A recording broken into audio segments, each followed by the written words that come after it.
Da última vez, a gente fala sobre sofrimento. Esse tema, né? Eu já conversei com o Derek sobre essa questão do sofrimento esses dias, né? É algo que sempre está batendo ali a nossa porta, uma reflexão sobre os sofrimentos, porque querendo ou não, apesar de sermos cristãos, nós também passamos por sofrimentos, né? De vários tipos.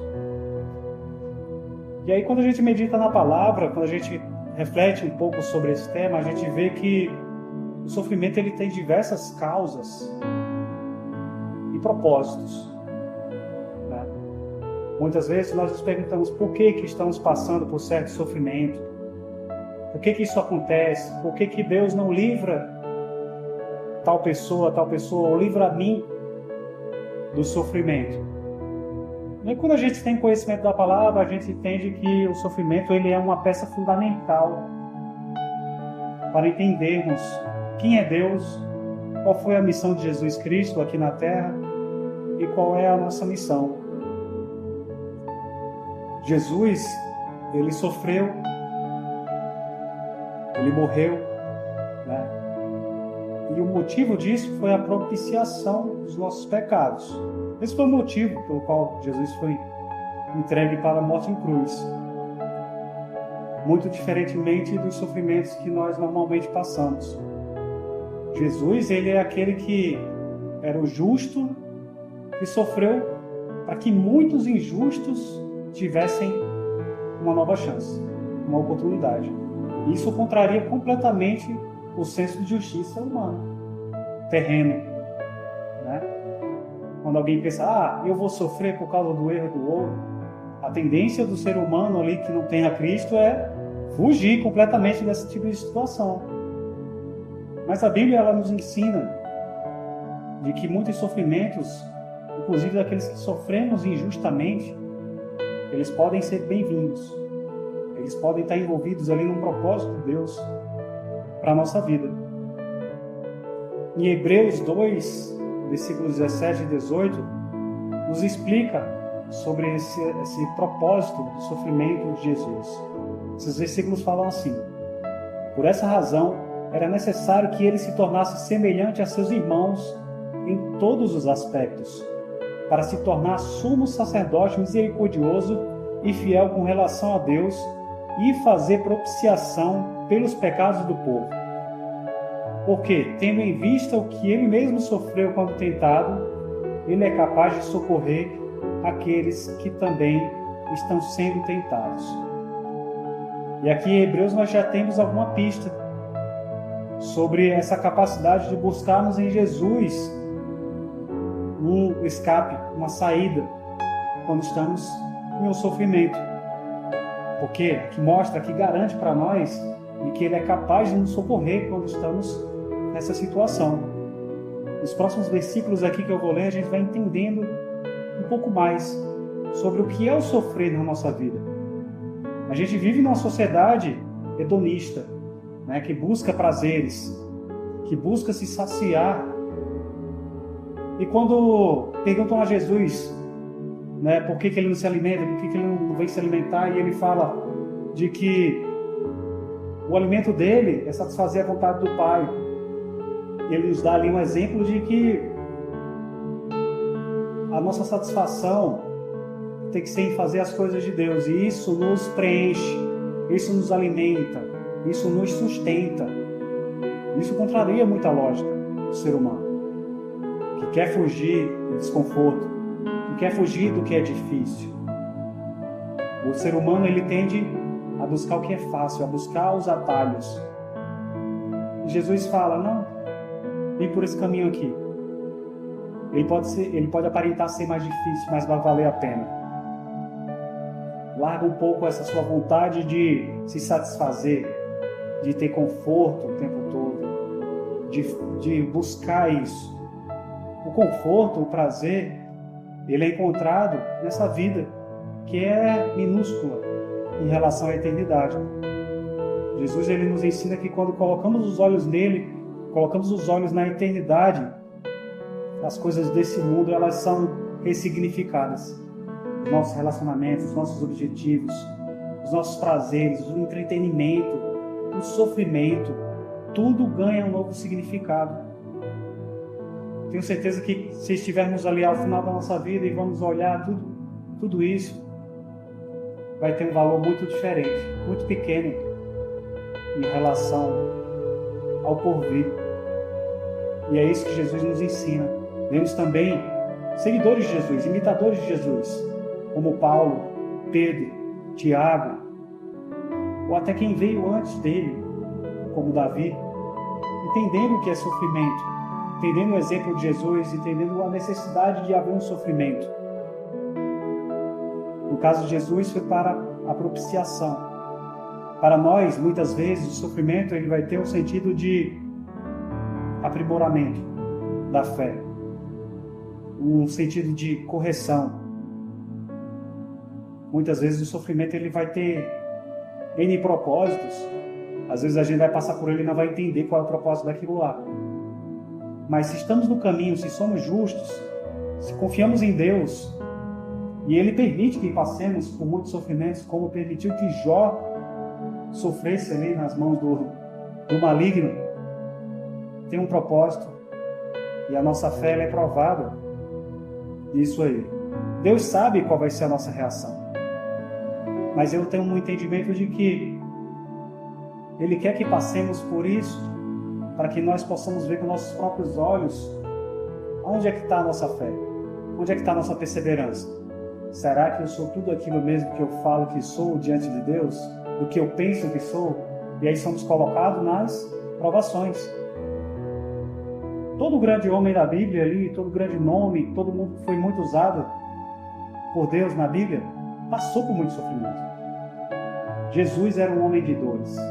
O próprio filho dele, o homem que era o homem perfeito, o homem que não tinha pecado algum, que andou nessa terra aqui, viveu, morreu, não pecou, ele foi o que mais sofreu. Por quê? Não em vida, mas na crucificação ele sentiu o sofrimento de todo mundo. Nós às vezes sofremos por pequenas coisas. Agora imagine o sofrimento que Jesus sentiu, que ele carregou sobre si. Todas as consequências, tudo que a humanidade inteira fez ou que iria fazer, Jesus antecipou, colocou sobre ele essa dor, esse sofrimento. Imaginem, a gente não consegue ter dimensão do sofrimento que ele passou. Se nós achamos que sofremos muito numa vida inteira, imagine Jesus que sofreu por todas as vidas. Paulo, ele é um exemplo de cristão que ele causou muito sofrimento. E aí, depois da conversão dele, ele também passou por sofrimentos. Ele deixa isso claro em 2 Timóteo, capítulo 3, versículo 10 ao 12, que fala assim: mas você tem seguido de perto o meu ensino, a minha conduta, o meu propósito, a minha fé, a minha paciência, o meu amor, a minha perseverança, as perseguições e os sofrimentos que enfrentei, coisas que me aconteceram em Antioquia, Icônio e Listra.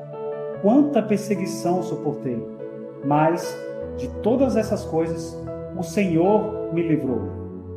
De fato, todos os que desejam viver piedosamente em Cristo Jesus serão perseguidos. Há mais de 2000 anos atrás aqui foi deixado já essa sentença, digamos, essa certeza do próprio Paulo, de que todos que desejam viver piedosamente em Cristo Jesus serão perseguidos. A Bíblia ela fala que passaremos por perseguições, por zombarias, por sofrimentos de todos os tipos. Então nós, quando entramos nessa caminhada cristã, muito diferentemente do que muitas igrejas estão pregando aí, que sua vida vai ser mais fácil, que tem que ser só prazer, que vai ser tranquilo, que agora você tem que ser feliz. O que tem sido pregado aí, Paulo já deixou antes uma certeza de que se quisermos seguir a Cristo Jesus, nós vamos sofrer. É claro que não sofreremos como ele, ao nível que ele sofreu, porque ele já cumpriu essa missão. Mas cada um de nós tem uma porção de sofrimento nessa terra. Eu costumo falar para as pessoas mais próximas de que a gente está a gente vai sofrer muito. E é bom que sofra mesmo, porque isso vai gerar perseverança em nós, vai gerar um aprimoramento em nós.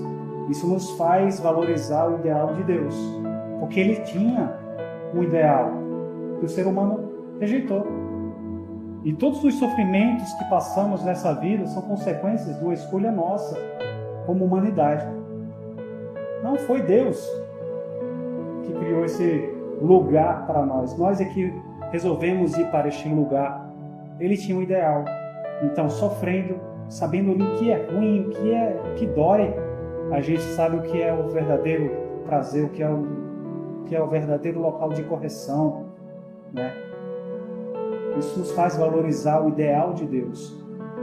Por isso que temos que pagar essa etapa aqui nessa terra, é um dos motivos. É observarmos o que é ruim para valorizar o que é bom. E aí nós temos que ter esse discernimento e aprender com esse sofrimento. E não ficar só reclamando, fugindo do sofrimento. Não, muitas vezes o sofrimento ele para quando aceitamos ele. Quando entendemos que ele veio para nos ensinar alguma coisa, de repente para. Não vou falar que são todas as vezes, mas muitos sofrimentos, eles são assim.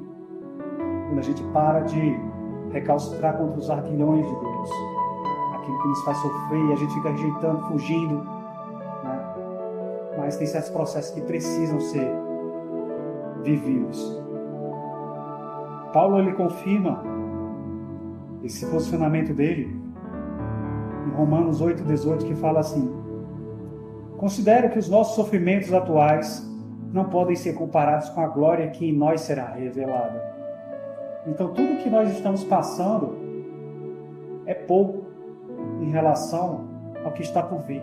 E a nossa certeza, a nossa perseverança tem que ser pautada na palavra, e aqui está muito claro. Paulo, ele tinha certeza disso. Que essa certeza ela possa viver em nossos corações. Em um mundo em que somos incentivados a sempre satisfazer as nossas expectativas, as nossas ansiedades e querer tudo para agora. A vida com Cristo é uma vida que exige paciência, é uma vida que exige domínio próprio, é uma vida que exige resiliência. Saber que sofrimento, que a tentação vai vir, mas que em Cristo somos mais que vencedores. Em 2 Coríntios 4,17, ele complementa esse raciocínio, falando assim: pois os nossos sofrimentos leves e momentâneos estão produzindo para nós uma glória eterna que pesa mais do que todos eles. Ele sempre repetindo essa ideia, que esses sofrimentos são passageiros, momentâneos, relativamente leves em relação à grandiosidade de Deus e ao que Ele tem para construir na nossa vida, em relação ao que há na eternidade. Uma dica que eu trago para as pessoas é: está sofrendo nessa vida, coloca os olhos na eternidade. Esse sofrimento tende a diminuir. Quanto mais olharmos para a eternidade, mais as coisas nessa terra a gente vê que são passageiras, de que no final, o prazer de se deleitar na glória é incomparável. Tudo passa, tudo passa. Sexta-feira sempre chega, né? Como a gente costuma pensar quando a gente está no treinamento da gente, a gente vê aquele sofrimento no campo, né? Sexta-feira sempre chega, a tranquilidade sempre vai ter o seu lugar.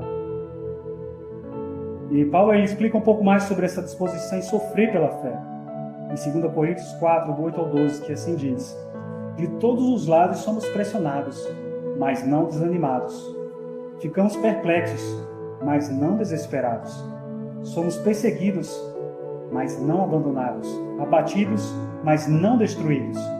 Trazemos sempre em nosso corpo o morrer de Jesus, para que a vida de Jesus também seja revelada em nosso corpo.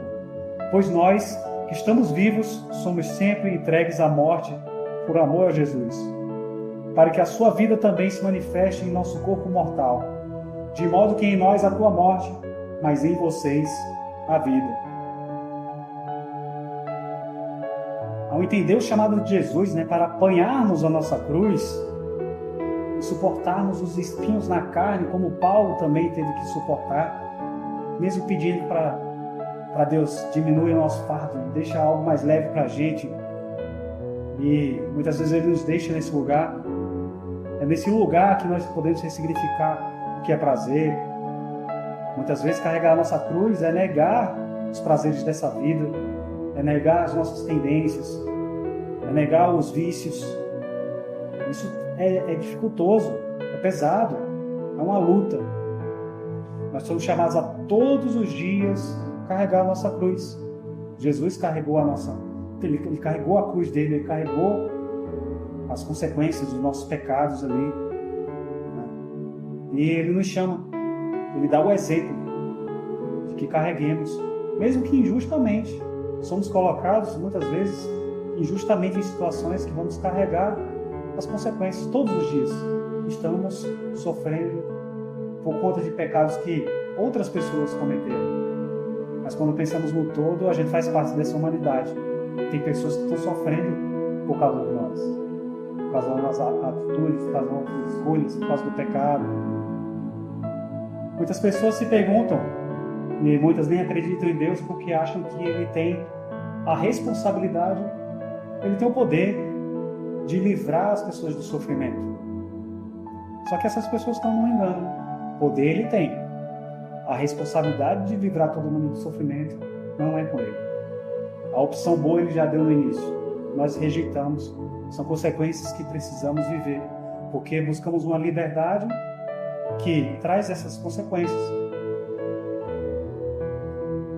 Muitas pessoas estão sofrendo em outros lugares distantes. As pessoas acham, por que ele não acaba com a fome na África? Por que ele não acaba com isso? Por que ele não acaba com as guerras? Eu não tenho obrigação nenhuma de resolver nada disso. Estamos vivendo isso porque tem um propósito, porque tem um motivo. Da mesma forma também como você tem o poder de pegar todo o seu dinheiro e ajudar as pessoas na rua, mas você não faz isso. E quer que Deus faça? Nós muitas vezes nos omitimos, podendo estar ajudando alguém e não ajudamos, porque não queremos ter aquele povo, aquela pessoa te buscando, te incomodando, você não quer tirar do seu para dar para o outro. E aí nós queremos muitas vezes cobrar de Deus, de que Ele resolva tudo. Mas nenhum de nós, por melhor que sejamos, consegue resolver o problema dos outros o tempo todo, né? Consegue estar se dispondo a estar ajudando o outro o tempo todo, a tirar aquele peso que aquela pessoa está passando. Muitas vezes nós julgamos e queremos jogar mais peso ainda nas costas daquelas pessoas. Sobre as provas e tentações, Tiago também escreve sobre isso e fala dessa relação com o amadurecimento cristão.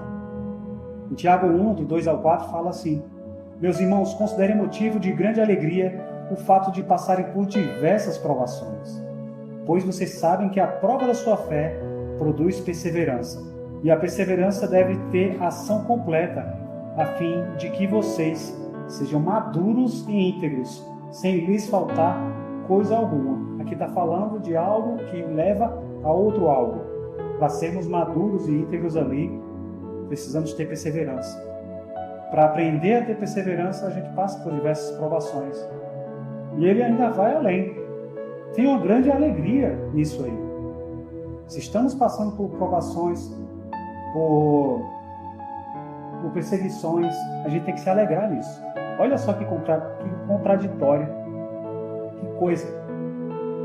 Essa semana eu estava lá na igreja e aí as pessoas compartilharam alguns testemunhos de que no momento que elas se levantavam para construir algo, alguém se levantava contra. Alguma coisa acontecia para dificultar a reconstrução. E na Bíblia tem isso. No momento que alguém se levantou para reconstruir algo, teve oposição, teve uma resistência, teve zombaria, teve incomodação. Certo? A gente aprende isso. Se tem um oponente, um exército inimigo, se a gente puder, a gente atrapalha ali o psicológico dele, gerando incômodo. Certo? E quando a gente fala em guerra espiritual, é a mesma coisa. Quando a gente se levanta para fazer algo para Deus, para colocar um tijolinho na obra, alguém vai tentar atrapalhar, vai acontecer alguma coisa, vai haver uma resistência. A gente deve esmorecer por causa disso? Não. A gente deve perseverar e partir mais para cima ainda. sinal que muitas vezes você está no caminho certo. Você está incomodando as trevas. Você está mostrando que a vitória está vindo no reino. Já há uma vitória, só que ainda há batalhas que a gente está vivendo. E isso acaba incomodando. Então a gente vê, fiquem atentos quando vocês se disporem a fazer algo para Deus.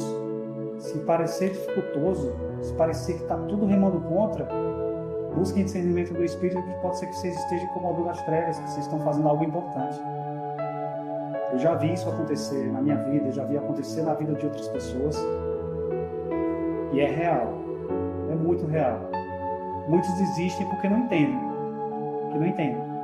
Mas é isso mesmo, é um caminho difícil. Alguém tem que passar em muitos caminhos com espinhos ali para colocar a mão naquele espinho lá, para você tirar aquele espinho, para que ir depois encontrar um caminho mais plano, para poder te seguir, para você caminhar junto. Vão ter pedregulhos no caminho, vão ter espinhos no caminho, vão ter curvas, vão ter dificuldades, mas alguém precisa caminhar. Alguém precisa ser muitas vezes pioneiro e chegar com uma picareta, com a pá, com a enxada, para que depois gerações seguintes possam desfrutar de um caminho que já foi aberto. No primeiro caminho ali a gente vai abrindo a mata, abre o caminho, depois vem alguém e pavimenta por paralelepípedo, depois vai vir alguém e vai asfaltar, para que outro possa caminhar com tranquilidade. E isso faz parte do ensino de geração em geração, de discipulado, de ser exemplo para pessoas mais novas na fé. Isso faz parte. Eles verem pessoas que estão dispostas a sofrer pela obra. Pedro também fala sobre a privação em relação à satisfação do pecado. 1 Pedro 4, 1 ao 2 fala assim: portanto, uma vez que Cristo sofreu corporalmente, armem-se também do mesmo pensamento, pois aquele que sofreu em seu corpo rompeu com o pecado, para que, no tempo que lhe resta, não viva mais para satisfazer os maus desejos humanos, mas sim para fazer a vontade de Deus. Vocês veem que tem um contraponto aqui. A vontade de Deus está contrária aos desejos humanos, aos maus desejos humanos. Ele fala que Jesus deu exemplo e que a gente também tem que seguir esse exemplo. Vestir a camisa, de romper ali com o pecado, com esses desejos humanos e começar a viver os desejos de Deus. Isso tem que ser uma missão diária nossa.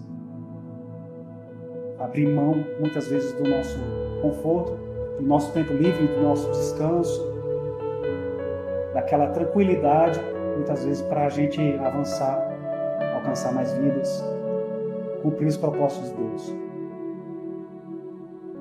Nos versículos do 12 ao 16, Pedro complementa: amados, não se surpreendam com o fogo que surge entre vocês para provar, como se algo estranho lhes estivesse acontecendo, mas alegrem-se à medida que participam dos sofrimentos de Cristo, para que também, quando a sua glória for revelada, vocês exultem com grande alegria. Se vocês são insultados por causa do nome de Cristo, felizes são vocês, pois o Espírito da glória, o Espírito de Deus, repousa sobre vocês. Se algum de vocês sofre, que não seja como assassino, ladrão, criminoso, ou como quem se intromete em negócios alheios. Contudo, se sofre como cristão, não se envergonhe, mas glorifique a Deus por meio desse nome. Como eu falei, muitos sofrimentos têm muitas causas. Ele cita algumas causas aqui de sofrimento, que é porque você assassinou, porque você roubou, porque você cometeu um erro, um pecado. E ele nos incentiva a sofrer, mas como cristãos. Em Salmo 119, 71, ainda fica exposta mais uma função do sofrimento, que é a correção divina. Nele o salmista ele fala assim: foi bom para mim ter sido castigado, para que eu aprendesse os teus decretos. Entender o sofrimento de Cristo e o nosso sofrimento nos ajuda a ensinar, a entender qual é a missão de Cristo e qual é a nossa missão. O que devemos aprender com Cristo em relação ao sofrimento? Nos colocarmos nessa posição de fraqueza é depender, é se colocar numa posição de dependência do poder de Deus. Quando somos fracos, Ele se faz forte. No sofrimento tem uma chave para isso. Mesmo que de forma injusta. Se a gente é colocado nessa situação de sofrimento, se a gente entende o sofrimento, se a gente resolve, muitas vezes, aceitá-lo, compreendê-lo, a gente é colocado num lugar de contemplação. Um lugar de contemplação de uma pequena fração do preço que foi pago por Jesus, do sofrimento que Ele passou. Então que, quando estivermos nessa posição de sofrimento, a gente olhe, poxa vida, eu estou sofrendo muito. E isso me faz lembrar de que teve alguém que sofreu muito, muito mais para que eu tivesse acesso posteriormente a algo muito melhor do que essa vida. Concluímos que a palavra, ela não nos incentiva a fugirmos de todo sofrimento. Porque ele pode estar presente ali com o propósito de Deus para nos aprimorar. Ele pode estar querendo nos levar a um novo patamar, a um novo nível. E não é fácil. É como uma montanha. Cada vez que você quiser chegar no topo, se você quiser chegar na vitória, mais tempo demanda de você, mais sofrimento vai demandar. E que estejamos, então, sensíveis aos sofrimentos. Por que estamos passando certos sofrimentos? Alguns ali são para nos corrigir, outros para nos aprimorar. Outros são simplesmente consequências do pecado que está no mundo, para valorizarmos o ideal de Deus. Amém? Vamos orar para encerrar? Quem deve orar para encerrar?